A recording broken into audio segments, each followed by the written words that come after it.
आदरणीय धार्मिक सज्जन वृंद,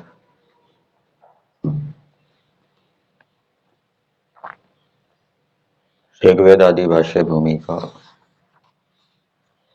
पंचमा यज्ञ विषय।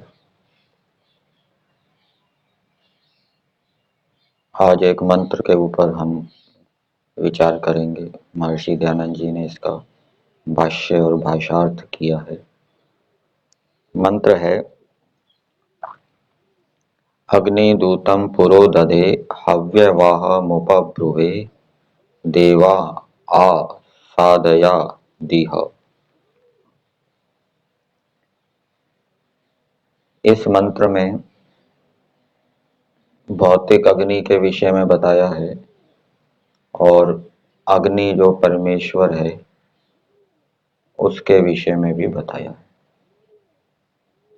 भौतिक अग्नि को मंत्र में दूत कहा है और दूत का अर्थ महर्षि दयानंद जी ने सेवक किया है। जैसे सेवक होता है,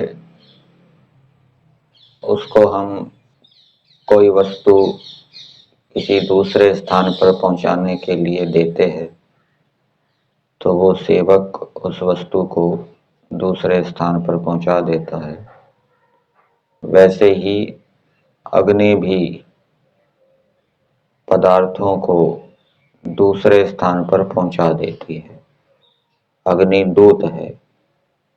अग्नि के अंदर जो पदार्थ डाला जाता है, अग्नि उसको सूक्ष्म कर देती है और अग्नि के अंदर वेग गुण भी है और वेग गुण के कारण उस सूक्ष्म हुए पदार्थ के अंदर वेग गुण उत्पन्न हो जाता है और फिर वो वायु के सहयोग से दूसरे स्थान दूर देश में पहुंच जाता है। इसलिए अग्नि को दूत कहा है।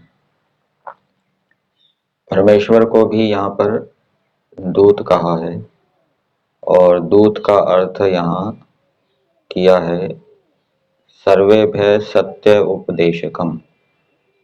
परमेश्वर सबको सत्य का उपदेश करने वाला है, इसलिए परमेश्वर को दूत कहते हैं। यहाँ पर व्युत्पत्ति के माध्यम से अर्थ किया है। दूत शब्द दू गतौ धातु से बना है। ये स्वादि गण की धातु है। सुनोति सुनुतः सुनवंती, दुनोति दुनुतः दुनवंती, इस प्रकार से इसके रूप चलेंगे। तो गति के तीन अर्थ होते हैं, ज्ञान, गमन और प्राप्ति। तो ज्ञान अर्थ लेकर परमेश्वर ज्ञान कराने वाला है। सत्य का उपदेश करके परमेश्वर सत्य का ज्ञान कराता है, इसलिए परमेश्वर को दूत कहा है। और ये मंत्र इस विषय में प्रमाण है कि परमेश्वर की उपासना करनी चाहिए। परमेश्वर से भिन्न जड़ चेतनों की उपासना नहीं करनी चाहिए। गायत्री मंत्र है। गायत्री मंत्र भी परमेश्वर की उपासना का विधान करता है कि परमेश्वर की उपासना करनी चाहिए। और यजुर्वेद के 40वें अध्याय में जो मंत्र बताए, अंधन्तमा प्रविशन्ति ये असंभूतिम उपासते, ये जड़ पदार्थों की उपासना का निषेध कर रहे हैं, चाहे जड़ पदार्थ कारण हो चाहे कार्य हो।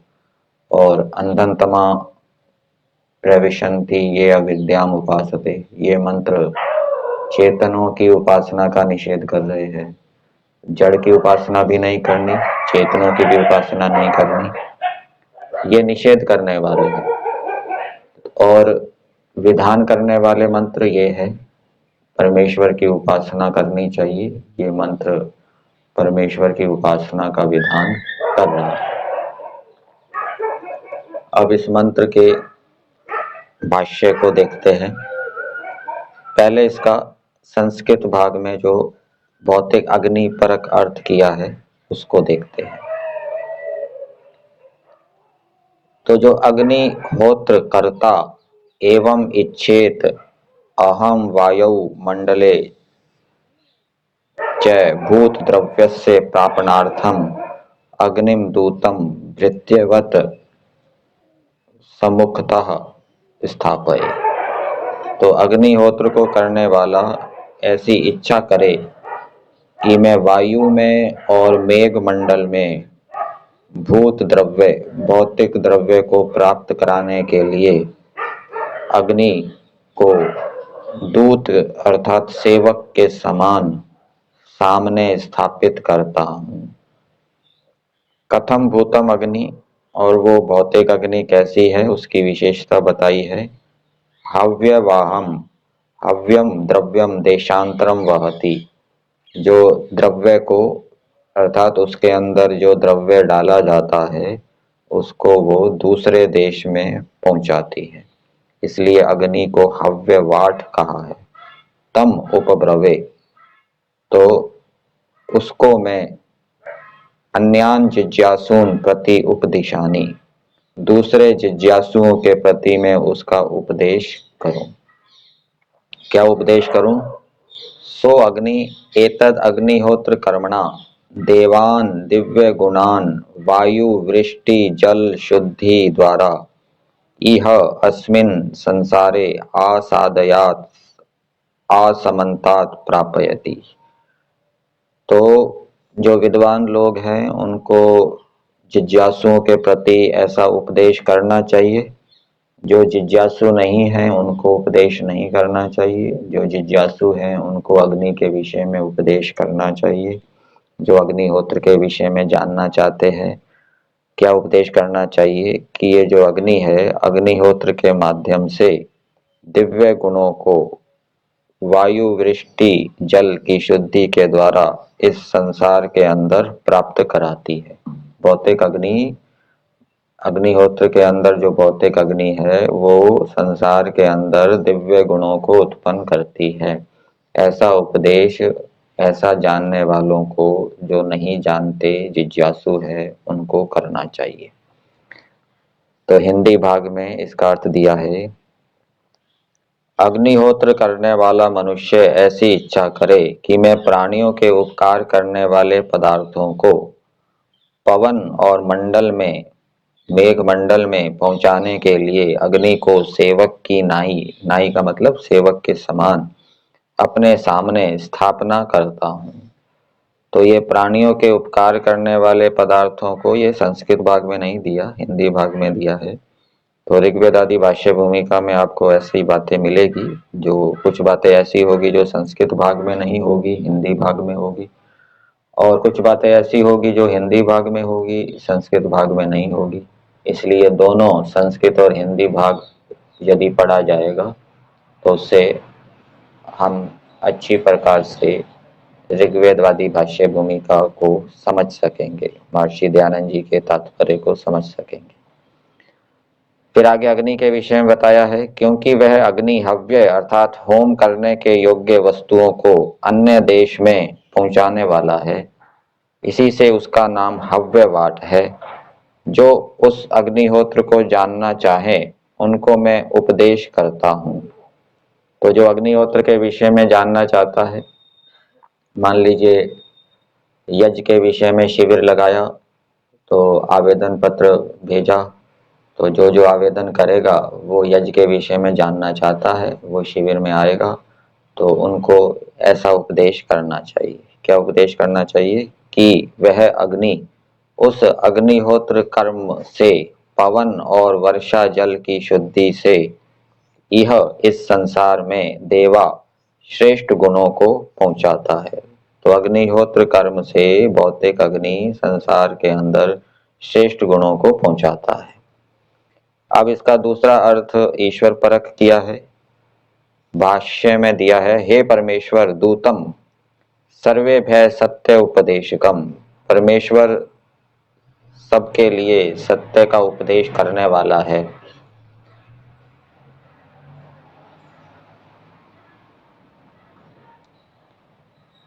एक तो वेद के माध्यम से परमेश्वर ने सबके लिए सत्य का उपदेश किया है, वेद सबके लिए है। ऐसा जो परमेश्वर है, अग्निम अग्नि संजकम त्वाम उस परमेश्वर को जो कि अग्नि नाम वाला है, पुरोदधे इष्टत्वेन उपास्यम मन्ने। तो एक साधक कह रहा है कि मैं ईश्वर को, जो कि दूत है, सबको सत्य का उपदेश करने वाला है, उसको मैं उपास्य के रूप में मानता हूँ। तथा अर्थात ईश्वर को उपास्य मानना चाहिए, ईश्वर की उपासना करनी चाहिए। तथा हव्यवाहम गर्हितुम योग्यम शुभ गुणमयम विज्ञानम हव्यम तद वहति प्रापयति। तो यहाँ पर हव्यवाह परमेश्वर के लिए इसका अर्थ किया गया है। तो जो परमेश्वर हव्य अर्थात ग्रहण करने योग्य शुभ गुणमय विज्ञान अर्थात अनेक उत्तम गुणों के विषय में जो विज्ञान होता है, उसको परमेश्वर प्राप्त कराता है। जब अनेक उत्तम गुणों के विषय में परमेश्वर से विज्ञान प्राप्त होता है, तो फिर वो गुण जीवन के अंदर दृढ़ता से आ जाते हैं। और जब तक उन गुणों के विषय में परमेश्वर से विज्ञान की प्राप्ति नहीं होती, तब तक उन गुणों को धारण करने के लिए संकल्प, स्वाध्याय, सत्संग आदि करना पड़ता है।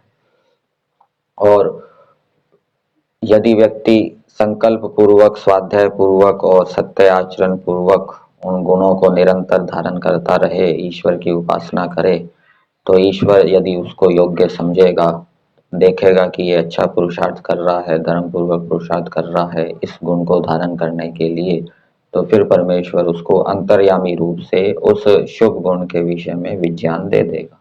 और विज्ञान दे देने से फिर उसकी शुभ गुण के प्रति श्रद्धा उत्पन्न हो जाएगी। फिर वो उसको दृढ़ता से धारण करेगा, उसके बिना रह नहीं सकेगा। तम त्वा उपब्रवे उपदेशानी। तो जो परमेश्वर के विषय में जानते हैं, उनके विषय में भी पर इस मंत्र में संकेत किया है कि वो जिज्ञासु लोगों को परमेश्वर के विषय में उपदेश करें। क्या उपदेश करें? स भवान कृपया, वह परमेश्वर आप कृपा से, अस्मिन संसारे इस संसार में, दिव्य गुणान असमन्तात प्रापयतु, दिव्य गुणों को सब ओर से प्राप्त कराओ। तो जो ईश्वर के विषय में जानते हैं, वो भी ईश्वर के विषय में उपदेश करें कि ईश्वर विज्ञान देकर संसार के अंदर दिव्य गुणों को प्राप्त कराता है। संसार के अंदर मतलब संसार के अंदर विद्यमान मनुष्यों में दिव्य गुणों को उत्पन्न कराता है, धारण कराता है। ऐसा परमेश्वर है। जैसे भौतिक अग्नि संसार में दिव्य गुणों को प्राप्त कराती है, संसार के पदार्थों में दिव्य गुणों को प्राप्त कराती है, वैसे ही परमेश्वर भी संसार के अंदर विज्ञान को देकर दिव्य गुणों को उत्पन्न करता है, प्राप्त कराता है। और विज्ञान किसको देगा? जो परमेश्वर की आज्ञा पूर्वक उस दिव्य गुण को धारण करने के लिए विधि पूर्वक पूरा पुरुषार्थ करेगा। इसका हिंदी भाग में अर्थ दिया है। दूसरा अर्थ, हे सब प्राणियों को सत्य उपदेश कारक परमेश्वर, जो कि आप अग्नि नाम से प्रसिद्ध हैं, मैं इच्छा पूर्वक आपको उपासना करने के योग्य मानता हूँ। ऐसी कृपा करो कि आपको जानने की इच्छा करने वालों के लिए भी मैं आपका शुभ गुण युक्त विशेष ज्ञानदायक उपदेश करूं, तथा आप भी कृपा करके इस संसार में श्रेष्ठ गुणों को पहुंचावें। तो मनुष्यों को कैसी प्रार्थना करनी चाहिए? सबके लिए प्रार्थना करनी चाहिए, संसार के हित के लिए प्रार्थना करनी चाहिए। यहाँ पर एक उदाहरण दिया है कि परमेश्वर से प्रार्थना की जा रही है कि हे परमेश्वर, आप संसार के अंदर श्रेष्ठ गुणों को पहुंचावे। प्रार्थना तो की जा रही है, प्रार्थना के साथ साथ पुरुषार्थ भी करना पड़ेगा। जो श्रेष्ठ गुण हमने धारण किए हैं, जिस विधि से धारण किए हैं, वो सब दूसरों को बताना पड़ेगा। श्रेष्ठ गुणों के बारे में बताना पड़ेगा, वो धारण कैसे होते हैं, उसकी क्या विधि है, उपाय है, उसको बताना पड़ेगा। ये पुरुषार्थ हमें करना पड़ेगा। फिर ईश्वर से प्रार्थना करनी पड़ेगी कि ये परमेश्वर आप भी अंतर्यामी रूप से जिनको हमने उपदेश किया है वो उस उपदेश को उत्साह से धारण करें और फिर आप उनको विज्ञान दीजिए। तो मंत्र का संदेश मनुष्यों के लिए ये है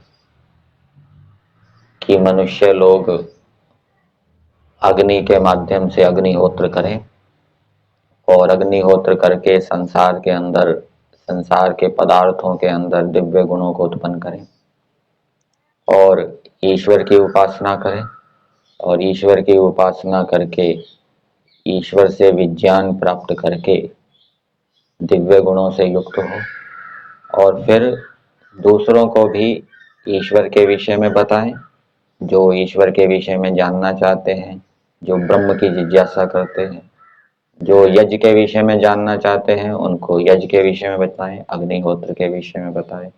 ये वेद मंत्र का आदेश है, ईश्वर का आदेश है, ईश्वर की आज्ञा है। तो इस प्रकार से जो करेगा वो सुखों से युक्त होगा, उन्नति को प्राप्त करेगा, जीवन के चरम लक्ष्य की ओर बढ़ता जाएगा।